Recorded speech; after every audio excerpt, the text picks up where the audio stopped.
Hi, കേരത്തുണൽ കുടുംബത്തിലേക്ക് സ്വാഗതം. പിന്നെ നമ്മുടെ ചെറുപ്പത്തിലൊക്കെ നമ്മുടെ അമ്മമാർ നമ്മളോട് പച്ചക്കറിയൊക്കെ കൂട്ടാൻ പറയുമ്പോൾ നമ്മൾ കൂട്ടുമായിരുന്നോ? ഞാനധികമൊന്നും കഴിക്കത്തില്ലായിരുന്നു കേട്ടോ. പക്ഷേ നമ്മളിപ്പോൾ നമ്മുടെ മക്കളോട് പറയും.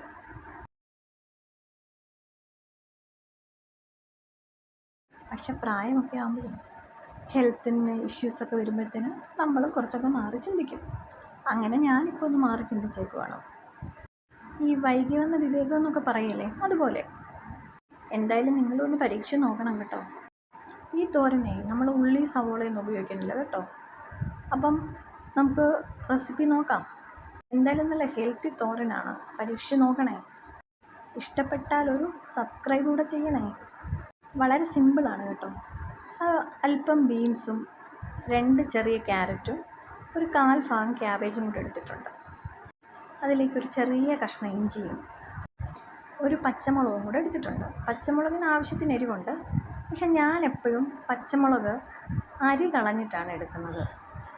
അതെന്തിനാണെന്ന് ചോദിച്ചു കഴിഞ്ഞാൽ ഗ്യാസ് അസിഡിറ്റി പ്രശ്നമൊക്കെ ഉള്ളവർക്ക് ഈ അരി കളഞ്ഞെടുക്കുന്നത് വളരെ നന്നായിരിക്കും. അപ്പം നമുക്ക് കുറച്ചും കൂടി എരിവ് വേണമെങ്കിൽ ഒരു പച്ചമുളകും കൂടെ എടുക്കാം. എനിക്കിപ്പം ഇത്രയും തോരന് ഈ ഒരു പച്ചമുളകിൻ്റെ ആവശ്യമേ തോന്നിയിട്ടുള്ളൂ. ആവശ്യത്തിന് എരിവുണ്ട്.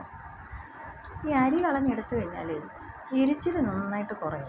വയറെരിച്ചിൽ നമുക്ക് ഉണ്ടാകത്തില്ല. അതിന് വേണ്ടിയിട്ട് അരി കളഞ്ഞെടുക്കുന്നത്. ഏതായാലും ഒന്ന് പരീക്ഷിച്ച് നോക്കണേ. ഇപ്പോൾ പച്ചമുളക് എടുത്തിട്ടുണ്ട്. പച്ചമുളക് നമ്മളൊന്ന് അരിഞ്ഞ് വെച്ചു. ബീൻസ് അരിഞ്ഞുകൊണ്ടിരിക്കുകയാണ്. എനിക്ക് ഈ കൈക്ക് വേദനയും കൈക്ക് പ്രശ്നമുള്ളതുകൊണ്ട് നമുക്ക് ഈ ക്യാരറ്റ് കൊത്തി അരിയാനായിട്ട് പറ്റത്തില്ല. അപ്പം ഞാൻ ഒരു ഇലക്ട്രിക് ചോപ്പർ വാങ്ങിച്ചിട്ട് ആ ചോപ്പർ ഉപയോഗിച്ചിട്ടാണ് ഇത് അരിഞ്ഞെടുക്കുന്നത്. ക്യാരറ്റും ക്യാബേജും ഒക്കെ എളുപ്പത്തിൽ അരിഞ്ഞ് കിട്ടും. ഞാനിപ്പോൾ 1 വർഷമായിട്ട് ഉപയോഗിക്കുന്നുണ്ട്. ഇതുവരെയായിട്ടും കംപ്ലൈൻ്റ് ഒന്നുമില്ല. ലിങ്ക് ഞാൻ ചേർത്തേക്കാം. ക്യാരറ്റ് ഒന്ന് ചോപ്പറിനകത്തിട്ട് ഒന്ന് പ്രസ് ചെയ്ത് വരുമ്പോഴത്തേനും നല്ല ചോപ്പ് ചെയ്ത് കിട്ടുന്നതാണ്. അതിനുശേഷം ആ ഇഞ്ചിയും കൂടി ഇട്ട് കൊടുത്തിട്ട് നമുക്ക് ക്യാബേജ് കൂടെ ചെറുതായിട്ട് പീസ് ചെയ്തിട്ട് അതിനകത്ത് ഇട്ട് കൊടുത്ത് പെട്ടെന്ന് തന്നെ ഒന്ന് പ്രസ് ചെയ്തെടുക്കുമ്പോൾ ക്യാബേജ് റെഡിയായി കിട്ടും.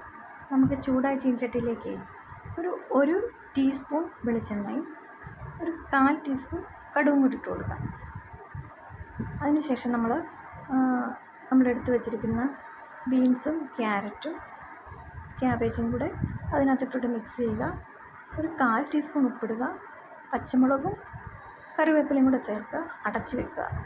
ഒരു മീഡിയം ഫ്ലെയിമിലിട്ട് ഒന്ന് ജസ്റ്റ് വെന്ത് വരുന്നത് വരെ അടച്ച് വെക്കുക. നമ്മളൊന്നുകൂടി ഇളക്കി കൊടുത്തതിന് ശേഷം ഒരു 10 സെക്കൻഡ് കൂടെ നമുക്കൊന്ന് ആവിയേറ്റിയെടുക്കാം. തീയെ സിമ്മിലിട്ടേക്കണേ. അതിന് ശേഷം നമ്മളൊരു 1/4 കപ്പ് തേങ്ങ എടുത്ത് വെച്ചിട്ടുണ്ടായിരുന്നു.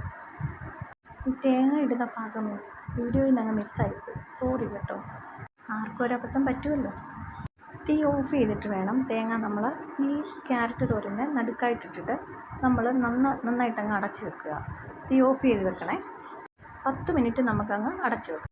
ഇനി മൂടി തുറന്ന് നന്നായിട്ടൊന്ന് ഇളക്കി യോജിപ്പിച്ചതിന് ശേഷം നമ്മൾ ഈ തോരനൊന്ന് കൂട്ടി നോക്കിക്കേ. ഉപ്പില്ലെങ്കിൽ നമുക്ക് അല്പം ഉപ്പ് കൂടെ ചേർക്കാവുന്നതാണ്. നല്ല രുചികരമായിട്ടുള്ള ഹെൽത്തി ആയിട്ടുള്ള ഒരു തോരനാണ്. നമ്മൾ ആദ്യം വിചാരിക്കും ഇതിനൊരു രുചി കാണത്തില്ല, ഉള്ളി ഇട്ടില്ലല്ലോ എന്നൊക്കെ. പക്ഷെ നമ്മൾ ഉണ്ടാക്കിയിട്ടൊന്ന് കൂട്ടി നോക്കുകയെ എന്ത് രുചിയാണെന്നറിയാമോ? ഞാൻ ഈ ചാമേരിക്കഞ്ഞി ഇതിൻ്റെ കൂടെയൊക്കെ ഈ തോരൻ ഉപയോഗിച്ച് തോരൻ കൂടുതലായിട്ടെടുക്കും, കഞ്ഞി കുറച്ചെടുക്കും. അങ്ങനെയാണ് ഞാൻ കഴിക്കുന്നത്. നിങ്ങളും കൂടെ ഇതൊന്ന് പരീക്ഷിച്ച് നോക്കണേ.